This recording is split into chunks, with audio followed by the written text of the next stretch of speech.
Hello all, this is Aliolis again. My first video didn't get quite the reception that I was hoping for, but hopefully that will pick up quickly. Kyle Andrews in my previous video pointed out that Dungeons & Dragons was actually co-created by Gary Gygax and Dave Arneson. I did say that it was Gary Gygax and his friends. I should have clarified Dave Arneson's part in that. Thank you for pointing that out. Secondly, I misquoted the year of creation for Dungeons & Dragons. I listed it as the early 80s.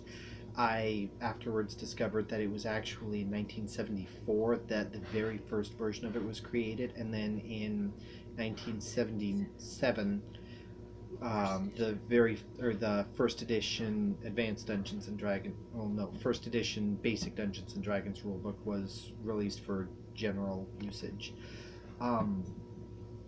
Again, apologies for the mistake. This video I'm going to touch on two fear-based beliefs about Dungeons and Dragons and explain why there really isn't any truth behind them. Before I get started, no, I'm not singling anyone out, and I realize that no matter how I word this, someone's probably going to find this offensive. I apologize to you. I am not trying to be offensive with it. Let it be known, I'm not trying to bash any religions or in this video. I'm just trying to set the record straight on things that a lot of people may think are true but aren't. So with that being said, let's get started. The first belief that is commonly held and is not actually true regarding Dungeons and Dragons is that it can cause some psychological problems, including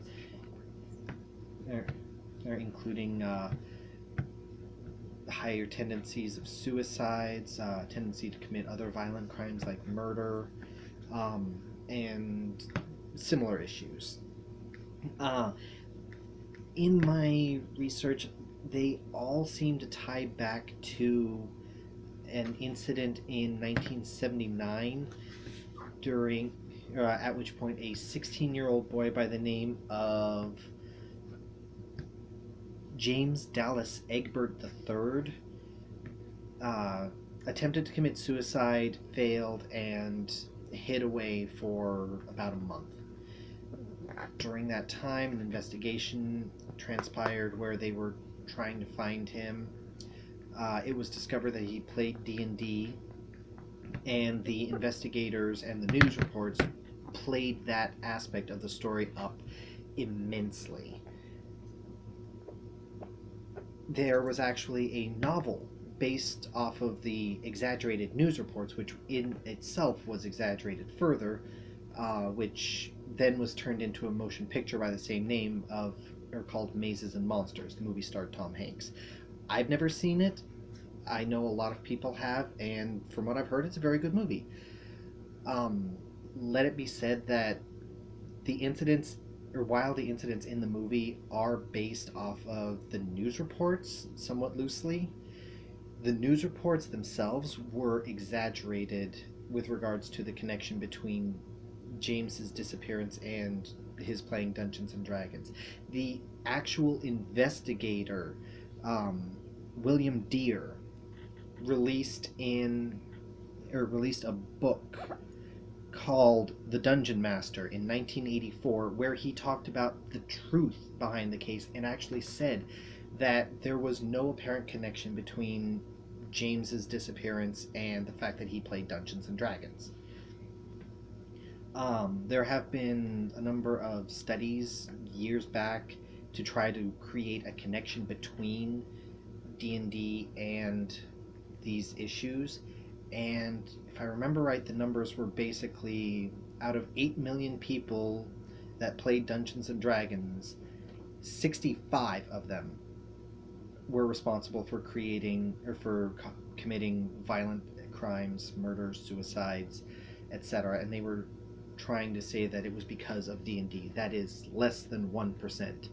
But as with many new things that happen, the media will hype it up to either make it appear to be a godsend or evil incarnate. And in this case, they were going with evil incarnate because that was what they decided, or that was what drew in more ratings for people. D&D was very new at the time. A lot of people didn't know very much about it. And, you know, fear makes a lot of people tune into things. But as I said, those numbers are just outright ridiculous. 65 people out of 8 million. That's less than 0.1%. That would be like saying that. That would be like saying, I don't know. That would be like saying that playing Monopoly will turn you into a criminal because it inspires greed and or trying to take all of your opponent's money. I doubt the numbers would play that out at all. But in actuality, there have been a number of other studies done that have shown that murders and suicide rates and so on are actually significantly lower among people who play Dungeons and Dragons and similar games. There are a lot of other games on the market that are similar to D&D in terms of how they play and the way that they work and all, but use moderately different rule sets, have different settings and so on, and so those games are going to be a bit different. They have different names. There's Mutants and Masterminds, there's Besom, there's the World of Darkness games for those of you who like that type of setting. There's all kinds of games on the market, and a lot of them get put under the same umbrella as Dungeons and Dragons. But as I said, there's actually a lot of evidence to show that playing those games is helpful to people. And in fact, it is helpful to them psychologically because it helps to meet people, make friends, and not only are you doing it yourself with the other gaming groups, your character is doing it in the game with their adventuring party, which in turn helps you to learn, you know, things that do and don't work or in terms of socially. It also helps with development of creativity and imagination because you have to be creative when you're making these characters and you're imagining all the things that the DM is describing going on and that you are saying that you're doing and all these other things. And it helps you to connect with people. It also helps with mathematics skills because there is math all over the place in these games. Now, most of it's pretty basic math: addition, subtraction, multiplication, sum, division, not very much. But you have to do it quick on the fly. You know, you have to roll so many six-sided dice, add those numbers up, and then add this number on top of it. You play the game for, you know, a few years like I have, and you can do that in a matter of seconds, normally at least. With, you know, or when you have a huge string of them like you sometimes get, you have to rely on other things, but that only happens very rarely. So yeah, that's that one taken care of. Next up is the belief, which is common among fundamentalist, hardcore religious groups, that Dungeons and Dragons is an evil game, that it's a gateway to Satanism, that it's teaching children how to use magic and practice the occult, etc., etc., etc. This is something that I actually had to deal with in a very minor degree. One of my parents was, or held to this viewpoint, but she chose not to fight with me on this matter because she knew there were other things that were more important for her to deal with me than this. So she outright told me, I'm going to pick my battles with this. So if you're watching this, thank you for choosing not to fight me on this. But let me tell you right off the bat that these beliefs are 100% incorrect. I've been playing Dungeons and Dragons for right around 10 years now. I've never once been approached or tried to be converted or in any other way uh, made to try to participate in any form of satanic rituals or occultism or anything else along those lines. So, most of the beliefs that I've been able to find regarding these beliefs come from one of two locations.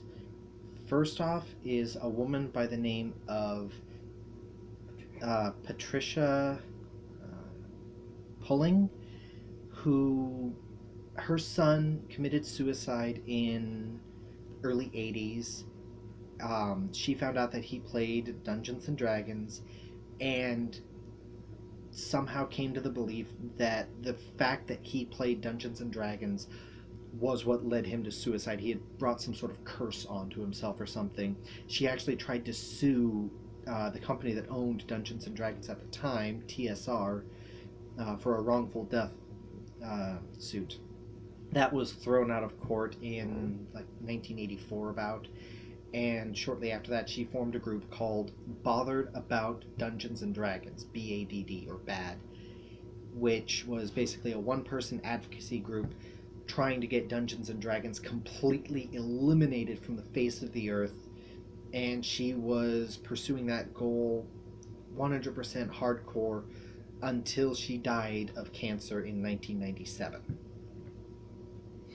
Now, I feel for her loss. It is a terrible thing that her son committed suicide, but I highly, highly doubt that his playing Dungeons and Dragons had anything to do with it whatsoever. There are dozens of more likely explanations as to why he killed himself than bringing a curse on himself from playing D&D.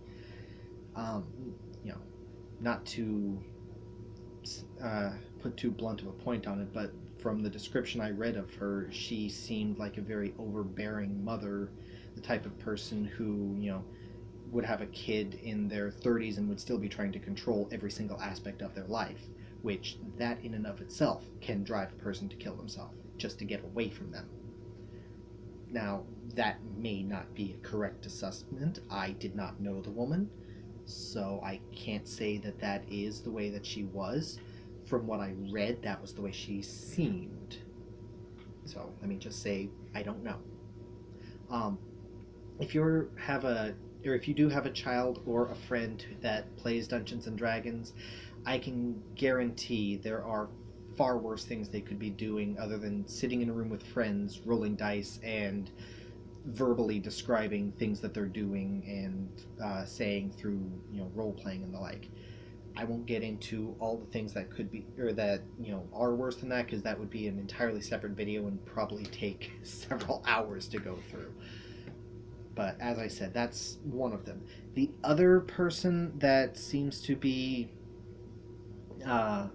way behind the belief is a person by the name of William Schneebelen, I think his name is. I'm not sure how it's supposed to be pronounced. It's spelled Schnoebelen, if you want to look him up. He claims that he was a former Wiccan and then satanic priest who then converted to Christianity and is now fighting against people going back into those lives. His religious conversions are his, life. I have nothing against the life that he went through. Actually, just as a quick aside, D&D is actually an anti-drug, because when you play D&D, you spend all of your time and most of your money on Dungeons and Dragons stuff, so you're not going to be able to do drugs. Anyways, but as I was saying, with the William Schneebelen, I think it is, in 1989, he released an article about Dungeons and Dragons in which, among other things, he basically stated that while he was a priest in his former religions, the Wicca, Satanism, whatever term you want to use for them, he was approached by some of the game's writers to determine or to find out whether some of the rituals they had included in the game were authentic for what they were, and he claimed that they were. My main issue with this claim, I've read through most of the books for 3.5 version.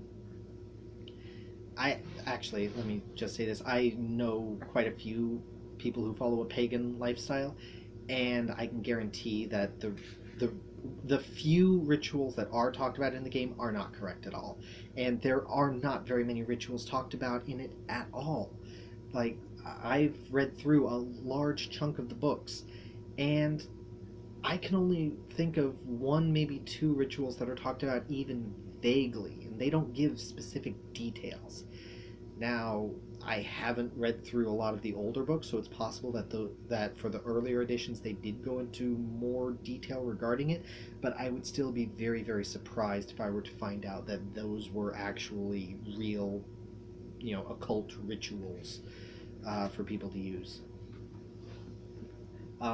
There's a magazine that I've heard about that seems to publish a lot of anti-D&D propaganda called Chick Publications. I haven't looked into that particular magazine myself. I didn't get the opportunity to. But from what I've heard, it is very firmly anti-D&D, and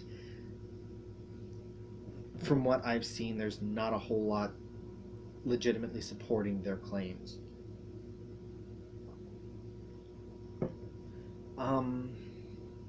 Let's see here.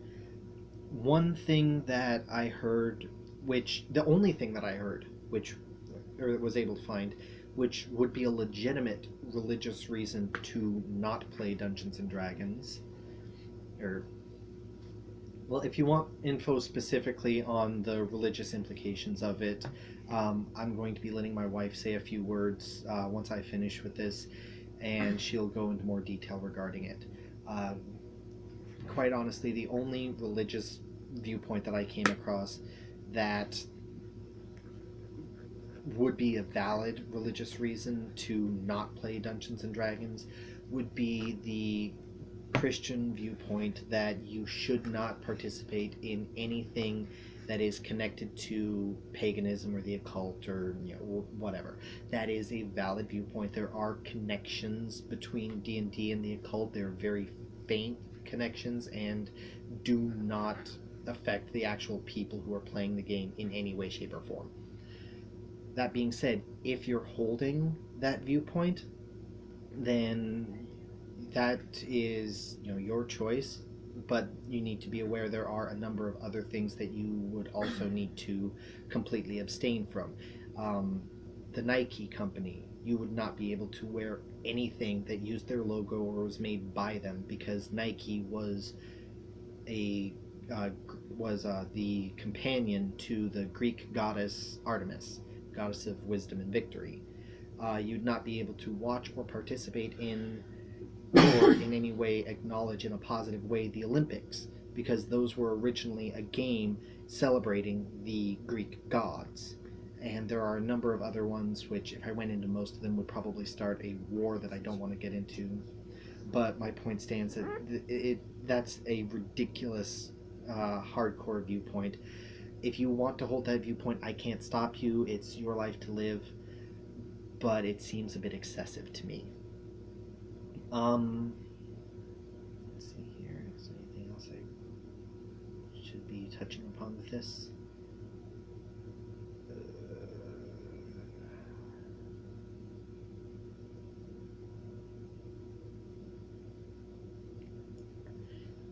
I think that's about it for me.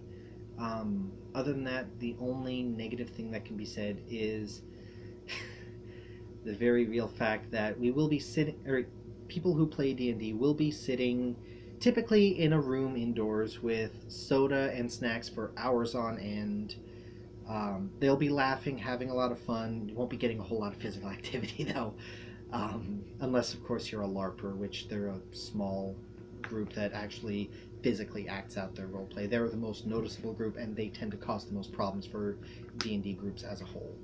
Mainly because they tend to look a little bit crazy when they're out there doing it, but it is pretty fun. So that's about it for me. I am going to step aside and let my wife say a few words. She is going to be starting up a channel of her own here on YouTube, in which she will be dispelling and talking about religious issues and misconceptions, not just relating to Christianity, but to a wide array of religions. And I don't know what all she's going to be saying on them. I'm sure some of them will be positive, some of them will be not so positive. But yeah, as I said, go ahead and look that up. Once she gets that started, I will add a link into the descriptions below. There will also be a link in the descriptions below to a video, which if you're a gamer, you're probably already familiar with it or a lot of the jokes from it, regarding an actual roleplay session. It's highly exaggerated. It's not a real roleplay session, but it is enacting it. And as I said, it is exaggerated, but it is more accurate than you would like to, or than we would like to admit, in terms of what goes on in gaming sessions. It's called D&D Satan's Game. I hope you will enjoy it. It is intended to be comical, as I said, but it is more accurate than you may think regarding viewpoints.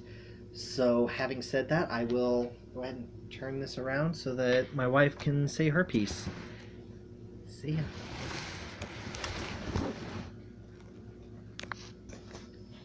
Hello everyone. My YouTube name is going to be Kavana.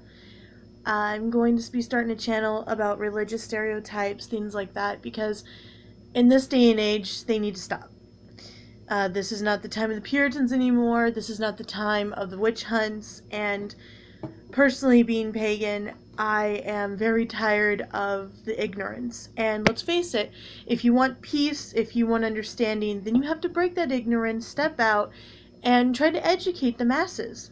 No, I'm not trying to convert anyone. All I'm trying to do is basically just end it. We can understand each other and we can get along, but we have to know where each other's coming from first. I'm not just going to be talking about paganism. I'm going to be talking about any issues that I can come across. And in my videos, I do highly recommend that people, if they have questions, if they have a point, to make those in the comments so I can get back to them.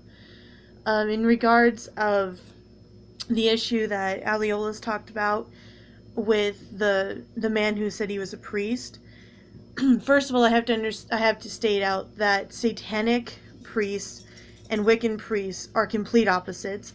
I don't bash anyone. In fact, I've even met a Satanist, and he wasn't as horrible as people would like to believe he is. They are. They are people of themselves. And I mean, no disrespect to this, but Wicca really is the fluffy bunny of the pagan world. And so, like I said, they're very flip-floppy, and I don't understand how he can be one of both and then say that D&D is evil. That being said, okay, people, let's just say that, yes, there are deities in D&D. They are all made up. And to make a point, a lot of people believe that this game is evil because of the gods. But there are a lot of DMs in the here and now that will allow you to worship any god you want. And that does include a Christian god. Oh my gosh, everything just changed now, didn't it? I just want to point out that it is what you make it. It is a freaking game. And it is a fun game. And there have been hours upon hours where we just sat there and made jokes and broke the fourth wall. And we regretted it later because the DM kicked our butts verbally with dice. But it was worth it. Regret nothing. So, again, look for my channel. and the tablet's going to be turned around again so you can see Aeolus. But I'm very outspoken, so don't be afraid of watching it because I will say what's up. That being said, here's Aeolus again. Sorry to interrupt his video. Hello again, that was, as I said, my lovely wife. So yeah, again, if you have any comments or questions that you want me to answer regarding your gaming, D&D specifically, I am also willing to try to answer questions regarding other systems, Mutants and Masterminds, World of Darkness, Besm.